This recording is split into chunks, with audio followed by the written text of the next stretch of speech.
Le dossier de cette édition à 3 semaines de Noël, elle a l'apparence de la fourrure, elle a la consistance de la fourrure, mais ce n'est pas de la fourrure, en tout cas pas de la fourrure naturelle.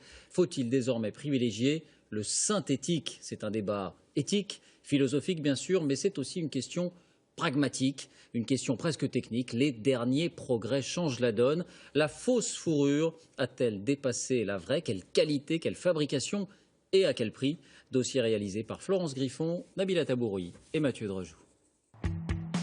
Elle est partout, dans les vitrines, dans la rue, comme accessoire sur une capuche, au fond des bottes ou en écharpe chic. Vraie ou fausse fourrure, parfois on se demande. Ça imite le renard. Donc je crois qu'au prix que je l'ai payé, c'est pas du vrai. C'est de la vraie. Moi je trouvais que c'était plus doux et plus facile au niveau de l'entretien. Ça frisote pas partout. Vous seriez tenté par de la vraie fourrure? Pas du tout. Pourquoi? Parce que je trouve ça indécent de tuer des animaux juste pour avoir de la fourrure et pour s'habiller.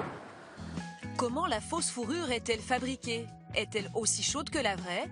Pourquoi est-elle si tendance? Dans ce bureau de style, la directrice artistique et son assistante préparent la saison 2016. Elles doivent choisir de nouvelles fourrures pour leurs futurs modèles. Peut-être pour l'hiver prochain, un motif un peu plus petit, un peu plus tacheté. À leur disposition, un panel presque infini de couleurs, de longueurs ou de textures. Oh, le toucher, il est incroyable. Ça, c'est un peu trop taché, en fait. Oui, il est trop violet. Le coloris est sorti un peu violet. Oui, ça va pas du tout. C'est vraiment incroyable. On a aujourd'hui des touchés qui imitent extrêmement bien le vrai pelage. Ils sont aussi souples, aussi... On peut s'y tromper, tout à fait. C'est du luxe accessible, en fait. Comptez 170 € pour un manteau comme celui-ci. Rien à voir avec les prix de la vraie fourrure. Comment cette imitation a-t-elle été fabriquée? Nous nous sommes rendus dans le pays producteur, la Chine.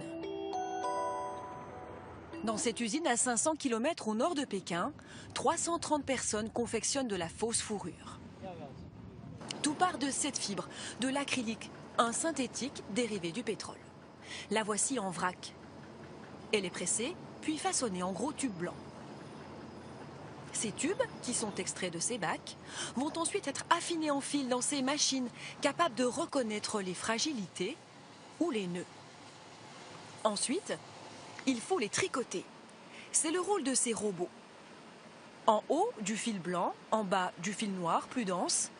Et voilà le résultat, une imitation de peau de zèbre entièrement tricotée, pour un coût moitié moins cher qu'en France.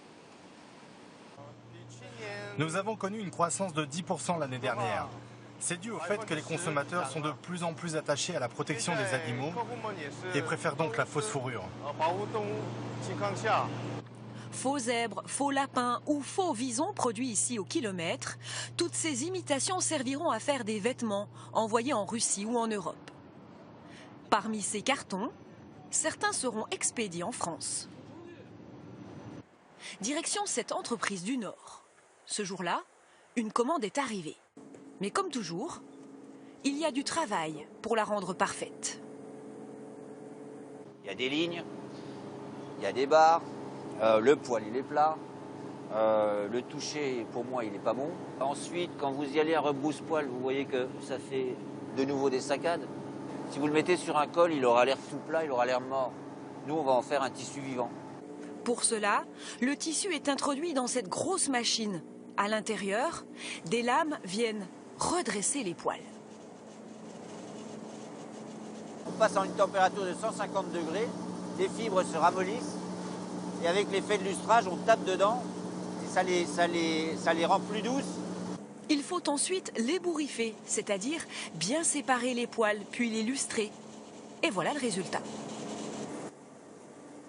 Déjà là, on voit qu'il y en a une qui est beaucoup plus pleine et l'autre qui n'a pas beaucoup de vie dedans, elle n'a pas de main. Dans le jargon, on appelle ça de la main. L'imitation est presque parfaite. Dès lors, comment la différencier d'une vraie fourrure? Tiennent-elles toutes les deux aussi chaud? Pour le savoir, nous avons voulu tester 2 manteaux. Donc c'est la fourrure synthétique et fourrure naturelle? C'est bien ça? Ces experts ont chauffé un mannequin à 37,5 degrés pour simuler la température du corps humain. Puis, il lui installe 2 capteurs, l'un dans le dos, l'autre sur le torse, lui enfile le manteau synthétique et positionne cette caméra thermique. Objectif, vérifier le caractère isolant du tissu. Ça, c'est l'image thermique du mannequin avec la fourrure. Le jaune exprime la couleur la plus chaude, le orange un peu plus fraîche. Premier constat, au bout de 16 heures, les couleurs n'ont pas changé. La température de 37,5 degrés sous le manteau n'a pas varié. Deuxième essai, avec la vraie fourrure, en vison. Et là, surprise. Les résultats sont quasiment identiques. On est quasiment aux mêmes températures que la fourrure synthétique qui a été testée précédemment. Des résultats confirmés par ces 2 courbes de température, quasi identiques. Pourtant, les prix vont de 1 à 10.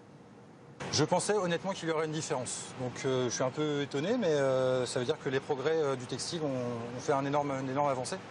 Bien sûr, tout dépend de la qualité de la fausse fourrure. Toutes ne se valent pas. Aujourd'hui, même la haute couture mise sur l'imitation.